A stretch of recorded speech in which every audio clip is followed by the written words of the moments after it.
안녕하세요. 메디 하이브리드 애청자 여러분, 한의사 한재환입니다. 자, 오늘은 간과 각 장부와의 상호작용을 알아보고 간 건강을 지키는 방법은 무엇인지 알아보는 시간을 갖겠습니다. 자, 간은 오장 중 목의 성질을 가지고 있는 장기입니다. 자, 그럼 목의 성질은 무엇일까요? 목은 새싹이 땅을 뚫고 위로 올라오는 것처럼 직상하는 성질을 가지고 있습니다. 사람들이 아침에 잠에서 깨어 일과를 시작하고 겨우내 잠자던 생물들이 봄철에 깨어나 잎을 피우는 것처럼 무언가를 발동시키는 역할을 하죠. 간신비패신 5장에서 목 기운은 간이 담당을 하고 있고 육부에서는 담이 간과 짝을 이루어 목 기운을 담당하고 있습니다. 간과 담은 위치도 비슷하고 해부학적으로도 담은 간에서 생성된 담즙을 저장했다 소장으로 보내주는 역할을 하고 있는데요. 한의학에서도 간담을 표리장부라고 해서 서로 상호작용하는 밀접한 장부로 보고 있습니다.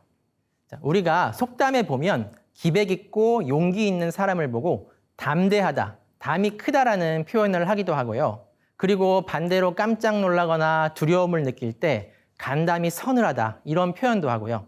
한의학에서도 이와 같이 사람의 심리 변화를 단순히 두뇌의 활동이 아닌 오장육부의 작용으로 보고 있습니다. 간의 기운이 왕성해지면 모든 사물에 대해 마음이 잘 일어난다고 합니다. 좋게 말하면 호기심이 강해지고 나쁘게 말하면 욕심이 강해지는 것이죠. 반대로 간의 기운이 약해지면 의욕도 없어지고 화도 잘 나지 않게 되겠죠. 또 담의 기운이 왕성하면 두려움을 덜 느끼게 되고요. 말의 어조도 강해지고 반대로 담의 기운이 약하면 남 앞에 나서기를 꺼려하고 겁이 많아지고 말소리도 작아진다고 합니다. 이것은 간과 담이 모두 목의 성질을 가진 장부이기 때문입니다. 우리가 오행을 보면 오행의 상생과 상극이 있습니다. 오행의 상생은 기운의 흐름이 순방향으로 연결되어 서로 도와준다는 뜻인데요. 수생목, 목생화, 화생토, 토생금, 금생수의 순서입니다. 따라서 목의 기운을 가진 간은 자연스럽게 수의 기운을 가진 신장, 화의 기운을 가진 심장과 연결이 되어 있는데요. 신장의 수의 기운이 부족해지면 간의 기운도 따라서 약해지게 되고요. 간에 병이 생기면 이내 심장도 그 영향을 받게 됩니다.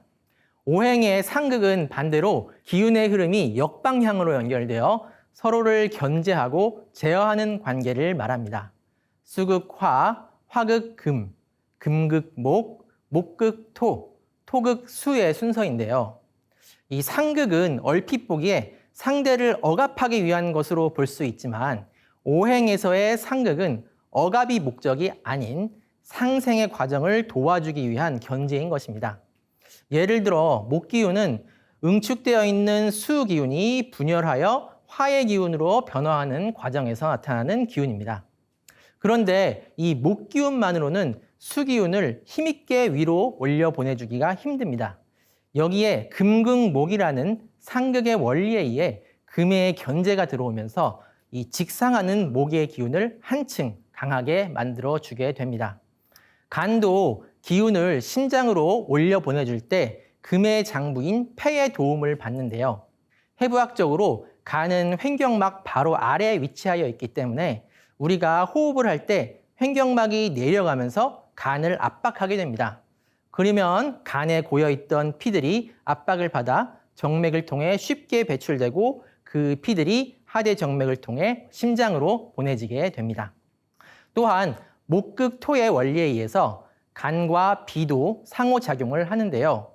우리가 스트레스를 받게 되면 소화가 잘 되지 않는 이유가 간의 기운이 소통되지 않아 비의 작용을 방해하기 때문입니다. 이를 간비불화라고 하는데 그러면 간은 비를 방해하기만 하느냐? 아니죠. 간에서 분비되는 담즙은 소화작용에 있어 필수적인 물질이고요.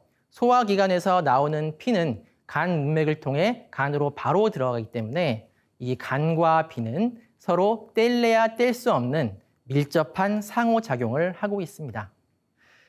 현대 사회를 사는 이 우리들의 간, 과연 건강할까요? 간의 건강을 해치는 것들은 어떤 것들이 있을까요? 가장 먼저 스트레스가 있죠. 오장육부 중에 스트레스와 가장 연관이 깊은 장부를 꼽자면 바로 간입니다. 스트레스로 인해 간의 기운이 퍼지지 못하는 것을 간기가 울결되었다고 하는데요. 간기가 울결되면 간이 주관하는 근육 역시 유연한 상태가 아닌 경직된 상태로 변합니다. 그런데 이 가벼운 스트레스 자극이 일회성으로 생기는 것은 괜찮습니다. 스트레스 자극이 없어지면 결국 간은 정상화되고요. 신체적으로, 정신적으로 강해지고 성숙하는 경우도 많습니다. 스트레스의 순기능이죠. 그런데 문제는 이 반복적인 스트레스와 강한 스트레스입니다. 간이 가진 무형의 기운을 간기라고 한다면 이 간을 구성하는 물질적인 에너지를 간혈이라고 하는데 이 반복적인 스트레스와 과도한 스트레스는 이 간혈을 손상시키게 됩니다. 간혈이 손상되면 만성적인 피로, 두근거림, 두통, 식은땀 등의 증상이 생길 수가 있는데요. 이는 간혈이 부족하여 간기가 쉽게 동하여 심장에 영향을 미치기 때문입니다. 스트레스와 함께 간에 해를 미치는 자극 중에 하나가 바로 이 시각 자극인데요. 황제내경에는 눈은 간과 연결되어 있어 간에 혈을 공급받아야 볼 수 있고 간의 기가 조화되어야 세계를 잘 구분할 수 있다고 되어 있습니다. 깨어 있을 때 우리 눈은 항상 주변을 살피고 있는데요. 일반적인 풍경을 보고 있을 때는 이 시야에서 처리할 정보들이 많지 않기 때문에 간이 그다지 일을 하지 않아도 되지만 이 시야에서 처리할 정보들이 많은 경우 간이 피로해집니다. 특히 최근 이 스마트폰의 장시간 사용은 이 눈이 쉴 틈 없이 조그만 화면에 나온 여러 문자 및 영상 정보들을 처리해야 하기 때문에 간의 피로를 가중시키게 됩니다. 또 현대 생활에서 이 간 건강에 악영향을 미치는 것으로 건강식품과 술이 있습니다. 요즘에는 대부분 사람들이 건강식품 한두 가지 이상은 늘상 복용하고 있는데요. 모든 것이 지나치면 좋지 않듯이 과도한 건강식품 섭취도 간에 부담을 줄 수 있습니다. 특히 본인의 체질과 몸 상태에 맞지 않는 건강식품을 섭취하는 경우가 있는데 이때에는 이 부작용이 단번에 나타나는 것이 아니라 아주 서서히 조금씩 나타나게 되므로 그 증상이 건강식품 때문이라는 것을 알아차리기가 쉽지 않습니다. 또 예로부터 이 간 건강을 해치는 것이 바로 술입니다. 요즘에는 이 SNS의 발달로 세계 여러 나라의 술을 쉽게 접할 수 있는데 과도한 음주는 그것을 분해해야 되는 간에 막중한 부담을 주게 되므로 조심해야 되겠죠. 자, 그러면 간을 건강하게 하기 위해서는 어떻게 해야 할까요? 그런데 사람마다 체질이 다 다르고 또 본인이 나이나 생활 환경에 따라 간의 상태는 달라질 수밖에 없습니다.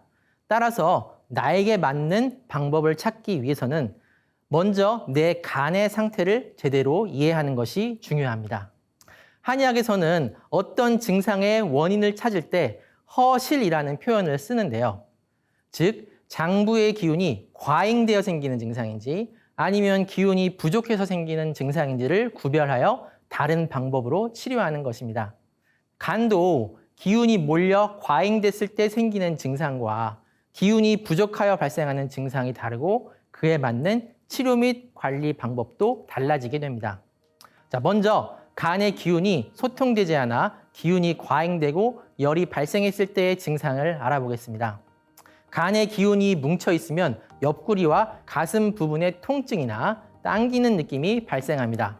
그리고 간은 눈과 연결되어 있기 때문에 눈이 충혈되고 통증이 발생할 수 있고요. 눈물이 시도 때도 없이 흐르는 증상도 발생할 수 있습니다. 또 간은 근육을 주관하고 열은 위로 올라가려는 성질이 있어 목이 뻣뻣해지거나 심한 두통이 발생하게 됩니다. 또 감정적으로 짜증이나 화가 잘 치밀어 오르게 되고요. 불면증 등의 증상이 발생하게 됩니다. 자, 반대로 간의 기운이 부족해지면 어떤 증상이 생길까요?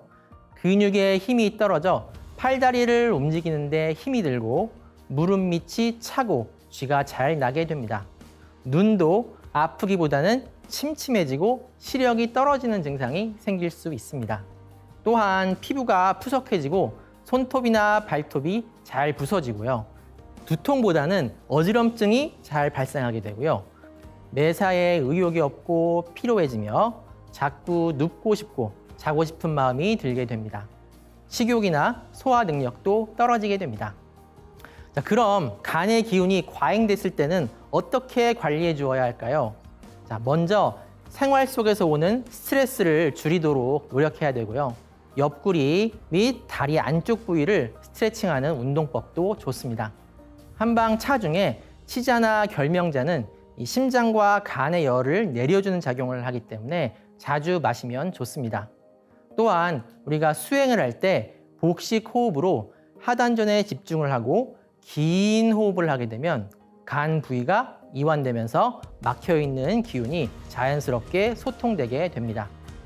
마지막으로 간 기운이 부족할 때 관리법을 말씀드리겠습니다. 간의 기운이 부족할 때는 가장 먼저 휴식이 필요합니다.